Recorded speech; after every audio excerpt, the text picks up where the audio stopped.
Here we go. This is going to be part two of masculine black women.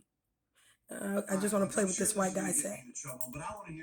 And it's so funny because he doesn't worry about the white women in his own community who are out there disrespecting people, dyeing their self freaking as dark as night, getting lip fillers, butt injections, having early sex. Herpes runs rapid in the white community from 9 to like 20 something, from young white girls giving head and having sex early, and all the abortions that white girls get, and all the self hate in which white women have done to themselves, making themselves look like Negro women. But yet, he is addressing our community. That's the funny part. Like all this stuff going on with white women in their community, he is in our community commenting. And it's so funny because all these other races have everything to say about our community, not ever thinking about their own. Worry about your own white women. There are so many things wrong with white women. Why do your women have such low self esteem and feel the need to always compete with Negro women in the first place? How about you tackle that first instead of trying to cover up the situation by overly inflating this idea in the society's head that black women are so masculine? We're going to get into details about the actual definition that everybody can Google of masculine and feminine. Since everybody keeps calling black women masculine, you would actually be with wrong definition because we are not masculine. And it's so funny how when you look up the word masculine, these traits that you attribute to masculinity are not there. So you're doing two things with this whole masculine female thing. You're you're um you're first of all, you are creating negative connotations about masculinity, right? Because a man being masculine has absolutely nothing to do with him being what you consider black women, aggressive and loud. Like that's far from it. And these things that you're talking about that black women do is expression, right? And one expresses themselves in the way depending on the situation. Oftentimes Negro women are met with confrontation, whether they're being talked about the way they look, their hair, even from the way they smell because they wear cocoa butter or grease in their hair. Oftentimes being ridiculed by how they look. Oftentimes being ostracized or talked about or oppressed just because they're women and they have dark skin or even light skin. In the negative connotations that's placed on the back of Negro women just for being able to express and stand up for their own human rights, including the rights of their men. So we're going to go into that because without these expressive Negro women, a lot of Negro men would be dead, right? Because we advocate for them using these same emotions that they try to consider so masculine. But let's hear what this white guy says. And white people, Asian, Hispanic, all you other races, mind your own business. You have problems in your own community. Okay? I don't know why you step into our communities talking about Negro women. White women aren't exactly good women either. Like you have good and bad in every, not saying that they're bad women. You have good and bad in every race of women. And you're not, what do you think the whole Karen thing was made up for? Women who think they can disrespect immigrants, who come out of no, who think they can talk to people who they feel like is less than them any kind of way. They are also aggressive and abrasive. You see some of them slapping, hitting people, lying, crying, and screaming over things that didn't even happen to them. And so if by definition we're masculine, wouldn't they be masculine as well?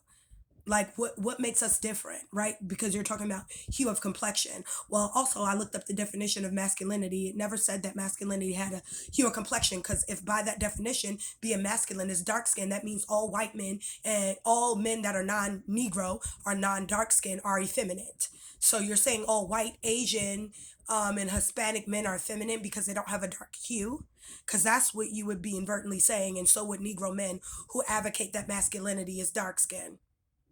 So let's talk about it. Let's hear what he says about Negro men and let's talk about definitions. Fucking gorgeous. They were significantly more masculine than they were feminine in the way they acted.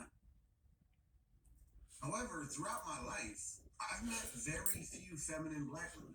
Like seriously, when I think about all the women I've encountered in my life, and I think I don't even specifically believe he about knows black one ones, Negro I woman. can honestly say that there's only been one or two instances where they've been feminine.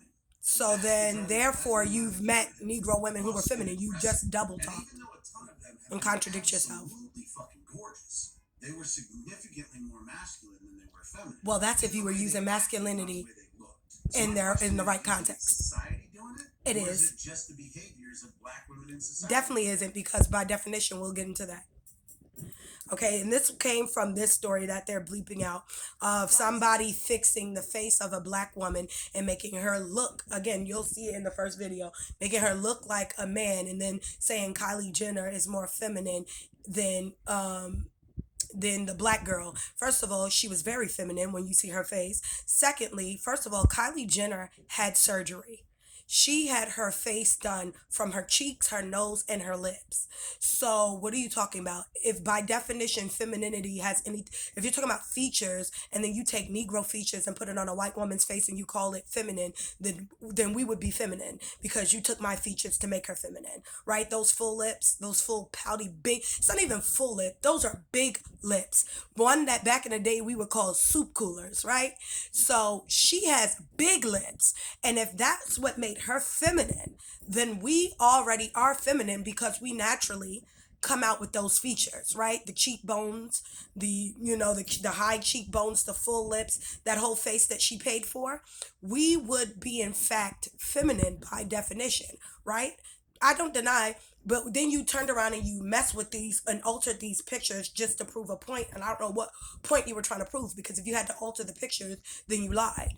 Okay, so you had to alter the black girl to make her look masculine, which I don't understand again, why you would need to do that, because if you were trying to prove a point that was reality based, you would neither had to alter it altogether. But let's go see what other Negro women have to say about this. Easy to make these jokes about black women. Well, if you're really wondering, stay tuned for this whole 3-minute video.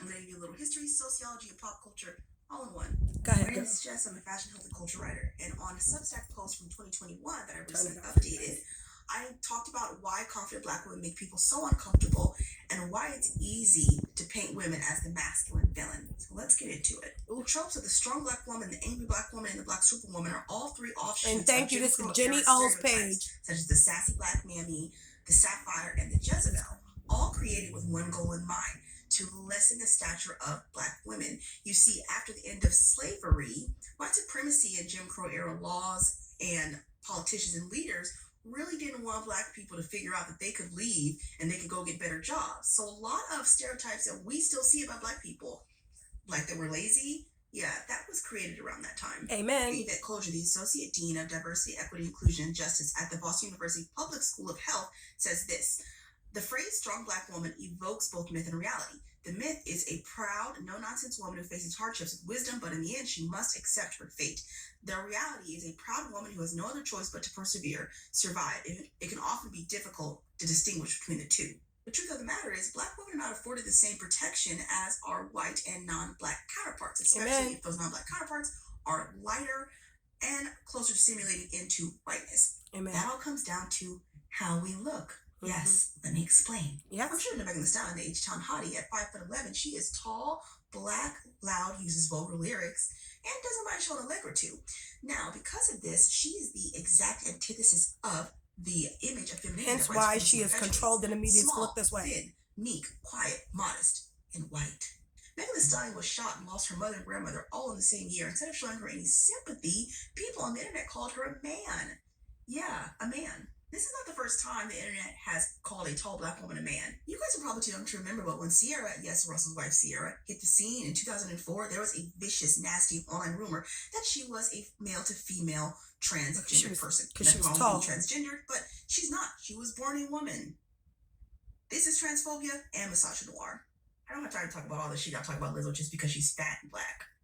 The truth of the matter is the hyper-masculinization of black women has made it easy to make us the target of continued online harassment. And Amen. the truth is, people watching this, some of you probably participate in that as well. A little tidbit: the hyper-feminization of both Asian women and men sits on the other side of that white supremacy coin, but it's not my place to talk about that. It's like the whole Stitch. Black women are so often the butt of these jokes that I actually expected at this point. It's sad, and that shouldn't be the case, but here we are. Anyway, the link is in my bio. Tell me what you think in the comments, and I'll see you guys next time. Society has this really weird obsession with stripping the femininity away from black women. And also let me also say this to Negro men. If your concern is that your women are so masculine, then my advice to you is protect them more, not just physically but emotionally, right? Because if I have to always come to my defense about the way I've been called bitches, oh bitch, you not that ugly anyway, you look like a monkey. I've been called everything by black men. I've been talked about in every nest. I was bullied by a group of black men when I was in school. Bullied by the way I dress, wore my hair, bullied.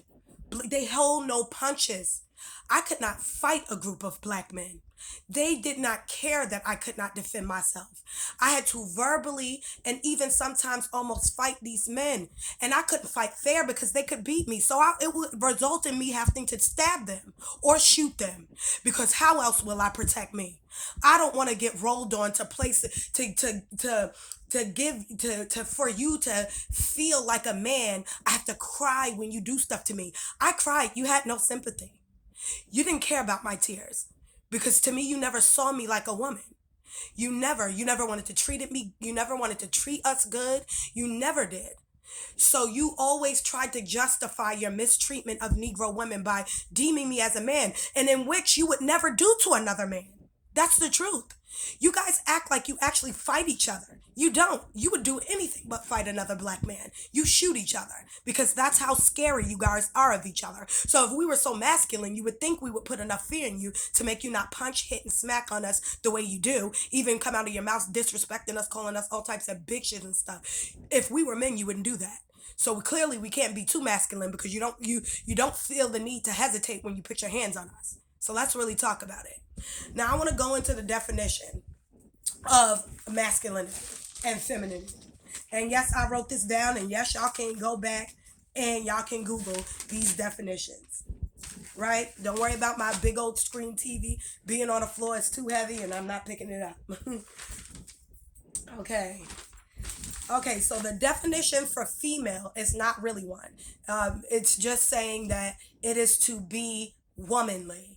The definition of females means to be feminine and womanly, which is not really a definition now, is it? We needed somebody to describe what that is, right? So then there are attributes in which they say that women possess that are feminine. So let's go into them. They say women should be sensitive, sweetness, supportive, gentleness, warmth, positivity, I cannot say this, cooperativeness, expressive, right? Modest, humility, empathy, affectionate, tenderness, and okay, I said the same word twice. I meant affectionate, empathy, tenderness, and being emotional, kind, helpful, devoted, understanding has been cited as a stereotypical feminine trait. Now it's so funny that these things are all feminine, but yet to be devoted should a man not be devoted to his wife or his girlfriend? Should he not be kind because he's a man, right? Should he not be he doesn't have to be emotional, but should he not have emotional intelligence, right? Should he not be affectionate? Should he not have tenderness? Why is this a trait only for women? We need that too.